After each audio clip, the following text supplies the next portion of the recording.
I still have the Vipers as the worst team in the league. Of Trash. course, they had a uh, they made almost a 180 with their game against the Roughnecks if we're talking offensive firepower because they did put up 27 points, which was unheard of. They only put up 12 there in the first 2 weeks, so good to them. But they're good on offense, but their defense is still awful.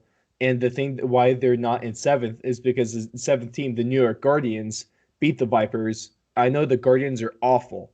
Matt McGloin, awful. Their play calling, awful. Their defense, not good. Not quite awful, but not good. Almost there. One more week. It's getting close. It's getting close. But the Guardians did beat the Vipers, and so going off of that, I still am going to put the Guardians at number 7 above the Vipers. Number 6, we have the Seattle Dragons. This is a team that have the pieces. They have the potential to be a good team, but so far they haven't put it together, and their offense isn't clicking the way it should be. They're not as good as the top 5, but they're not as bad as the bottom 2. So they're in that nice middle ground right now, but they do have a chance to improve it as we still have 7 more weeks left on the season. Break into the top 5. I know Jalen might be happy about this because they were bad last week. They were great this week. I mean, The I still LA don't agree with this Wildcats. though. Oh, I know. I wasn't going to give them too much credit. But the Wildcats, they absolutely smoked the defenders in the game that I think almost no one saw coming, besides Jalen, just off of hopeful optimism. No, I saw it coming because we're better. Okay. And just because it was a personal game, Rashad Ross made this a personal game. And I feel like the team came out and Can you explain that, exposed. please? Rashad Ross was originally signed and drafted by the LA Wildcats. Right before they did the little preseason scrimmages that they did, pretty much a day before, the Wildcats ended up trading Rashad Ross for another receiver. I forget who the exact receiver was. It might have been McBride. I'm pretty sure it was McBride. But they traded those two just straight up, nothing for nothing else, just those two switched. And Rashad Ross that day said, watching the Wildcats versus DC game, thank God they traded me. So he made it real personal real quick. And then from then on, he continuously just kept saying how personal it was and wait till this week to see him And come out then and shine they got against them. smoked. Just a little recap of how his game went. He had 6 targets, 1 reception for, I think, 16 yards. And they lost. That's not good. That's not We'll a get to good that look on later. his part. See, but above the Wildcats is the team they got smoked by. It's the defenders. But my reasoning is that the Wildcats still only have that one win, and their first 2 games were very unimpressive. While the defenders' first 2 games were impressive wins, but this most recent game was awful. But I will be giving the benefit of a doubt for 1 week, just 1 week. We'll see where we are They next should week. be the bottom team in the league. Okay, let's not go that far, please. Burn The the top stadium three. down. They shouldn't be allowed to play anymore.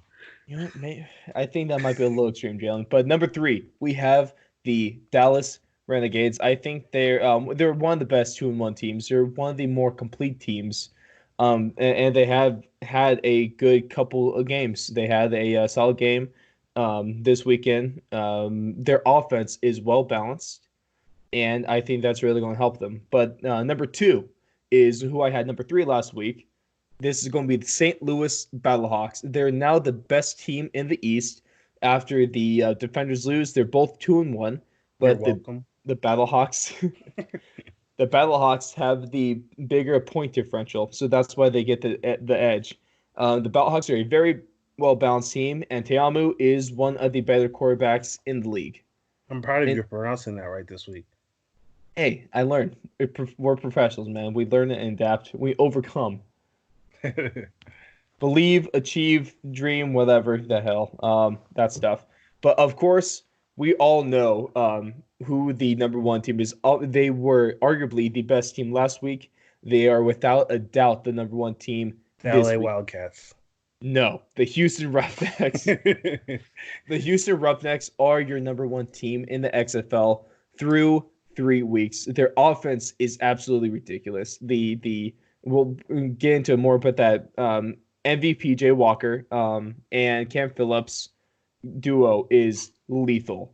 The one thing I was worried about that I said going to last week was I was a little hesitant about their defense, and that's one of the reasons why they're number 2 and not number 1 last week. Is your defense? I think they still have some ways to go, especially giving 27 to the Vipers.